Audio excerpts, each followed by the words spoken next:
tardes, estimados compañeros y profesora. Soy la doctora Jaimaris Gutiérrez y en esta oportunidad voy a conversarles un poco sobre la disfonía de origen laboral.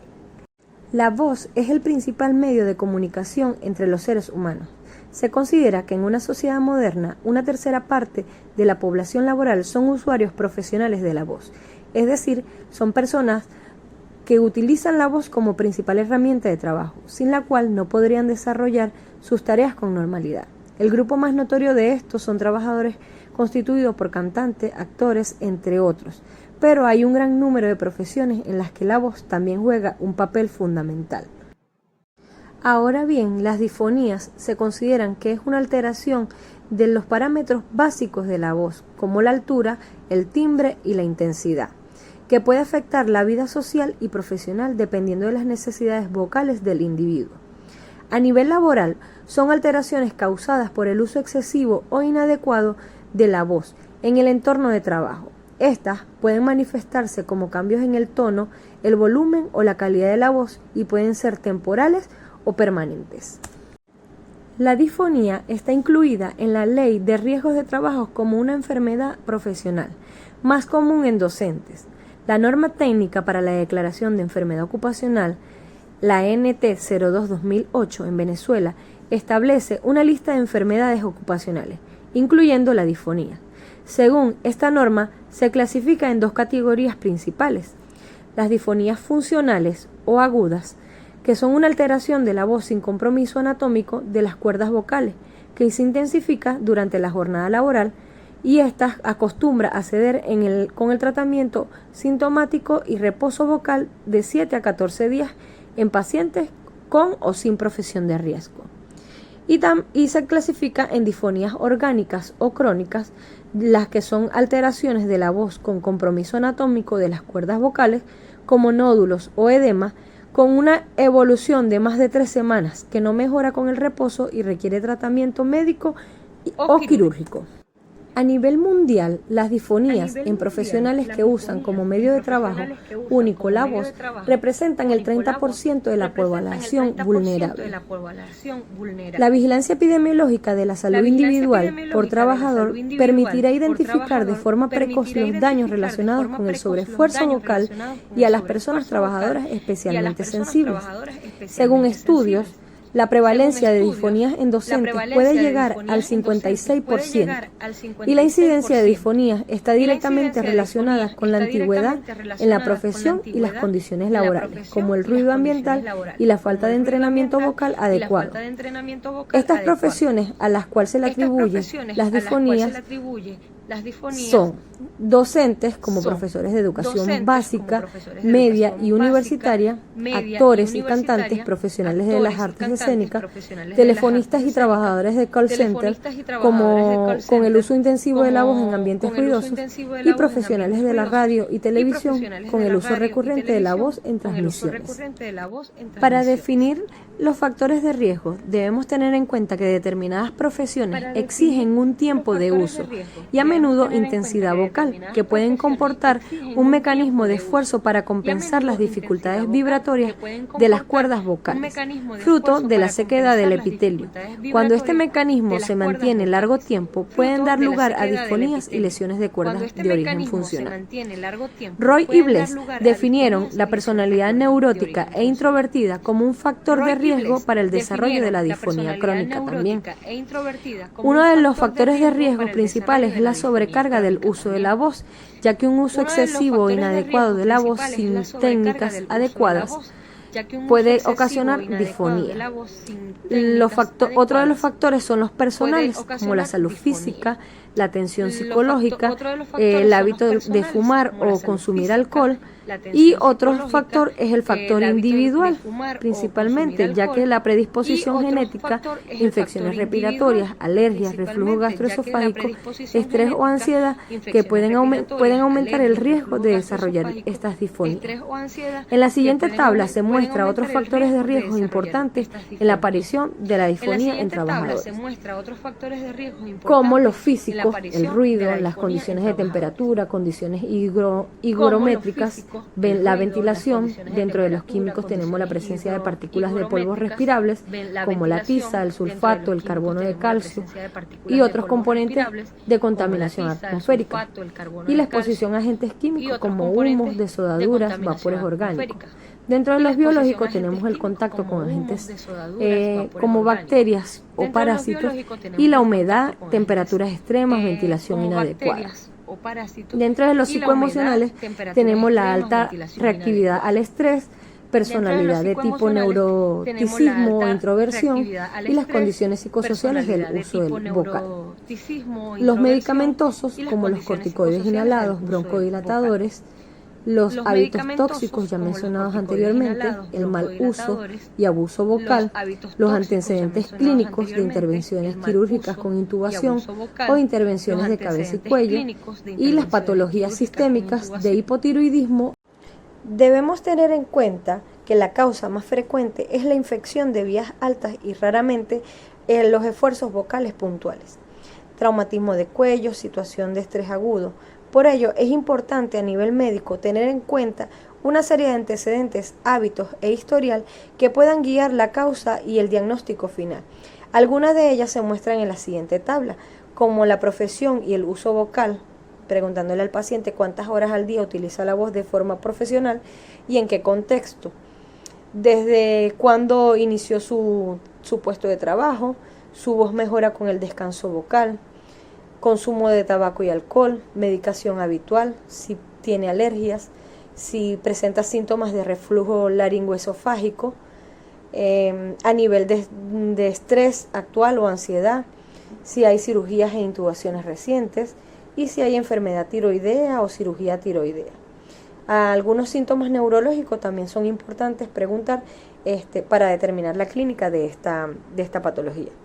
Los síntomas que presenta una persona con disfonía comienzan por ronqueras, con cambios en la calidad de la voz, que puede ser áspera o rasposa, grave o con un timbre diferente al habitual, la fatiga vocal, que es la sensación de cansancio o pesadez al hablar, que empeora con el uso prolongado de la voz, dolor o malestar en la garganta o en el cuello al hablar, y la sensación de ardor, picazón o molestia en la garganta. La dificultad para hablar, como problemas para mantener el tono o volumen de la voz o para articular palabras con claridad, y la pérdida de la voz, que en casos severos puede haber pérdida total de la voz, como la afonía. El diagnóstico de la disfonía laboral se basa en la evaluación clínica y en pruebas complementarias que permiten analizar la estructura y función de las cuerdas vocales. Dentro de estos exámenes paraclínicos, dada la importancia a las manifestaciones clínicas y los daños de la voz, se recomienda el uso del índice de incapacidad vocal, por sus siglas BHI, como criterio adicional y de ponderación en la prioridad de actuación en trabajadores vulnerables. Esta es una herramienta útil para clasificar a las personas trabajadoras según su vulnerabilidad y para el cribado según la severidad de las consecuencias de la disfonía. Como lo ven, presente en la tabla, hay ponderación y podemos hacer esta pregunta durante el interrogatorio, como que si la gente lo oye con dificultad, la gente no entiende en sitios ruidosos, mis problemas con la voz alteran mi vida personal, me siento desplazado, entre otras preguntas que pueden ayudar durante la ponderación a definir si se deben hacer los siguientes exámenes. La laringoscopia, que es un examen visual de la laringe y las cuerdas vocales, que puede realizarse con un espejo o con un endoscopio. La videolaringoestroboscopia, que es una técnica que permite visualizar las vibraciones de las cuerdas vocales durante la fonación y detectar así la alteración en su movimiento o estructura. El análisis acústico de la voz, como estudios de las características de la voz, como el tono, la intensidad y la calidad, que puede revelar alteraciones en la función vocal.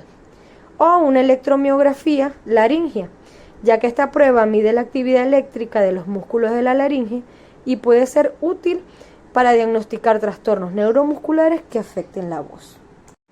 Para establecer un algoritmo de plan de acción ante un posible caso sobre las disfonías de origen laboral, se requiere un abordaje integral que involucre tanto al trabajador como a la empresa. Para abordar esta patología debemos tener en cuenta la detención de los síntomas, ya que el trabajador debe estar atento a la aparición de estos y debe acudir a la consulta médica, ya que si los síntomas son persistentes, se debe evaluar tanto a nivel profesional como por un especialista de otorrinolaringología.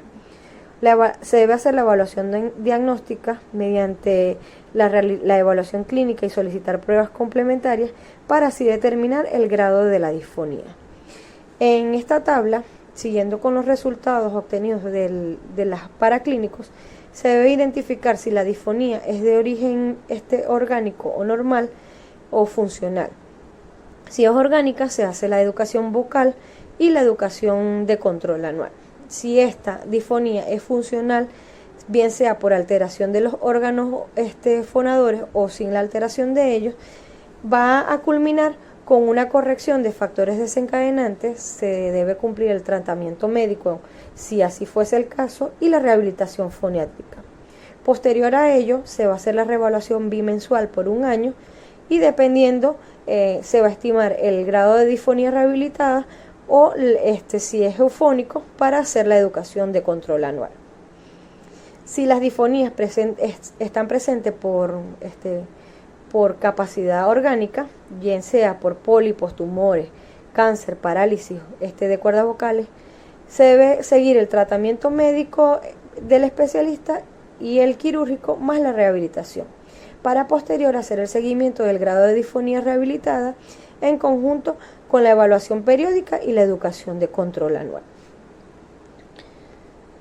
En este sentido, la declaración de la enfermedad ocupacional atiende a las siguientes secuencias. Se debe investigar la enfermedad tomando en consideración el análisis de las tareas ejecutadas, el tiempo de exposición a condiciones inseguras y procesos peligrosos.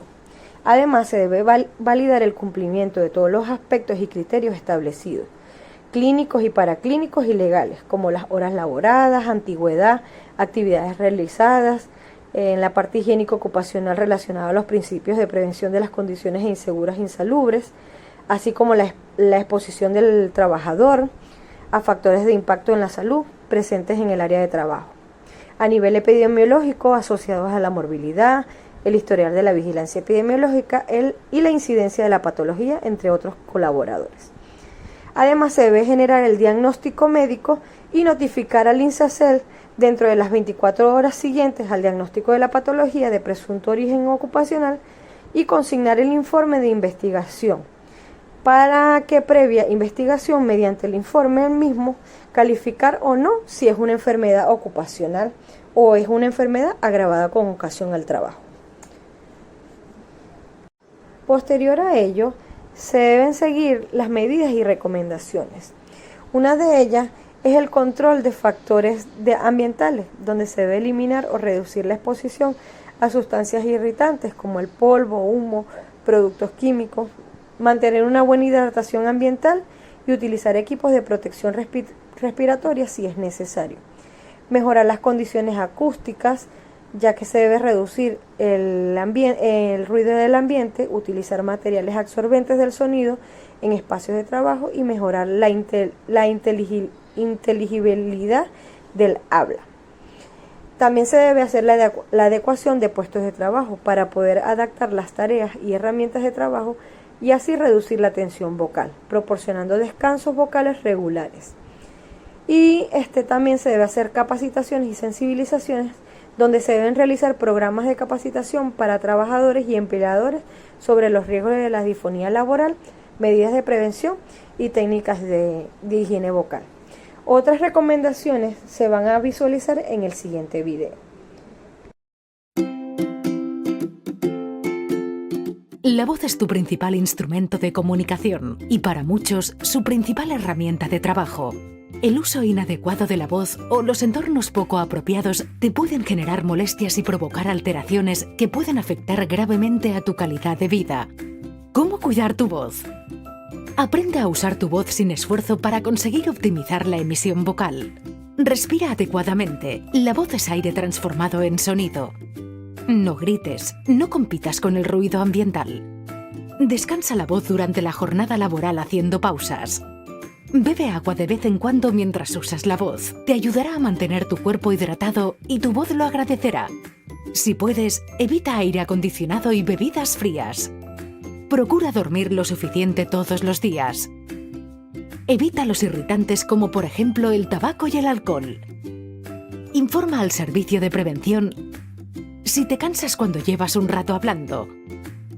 Si haces más esfuerzo del necesario cuando hablas.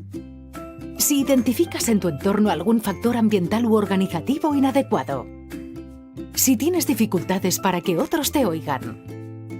Si sientes que tu voz empeora a lo largo del día o de la semana. Si tienes molestias en la garganta, carraspeas, toses o tienes la voz ronca. Apuesta por una calidad de vida mejor para ti y tu entorno.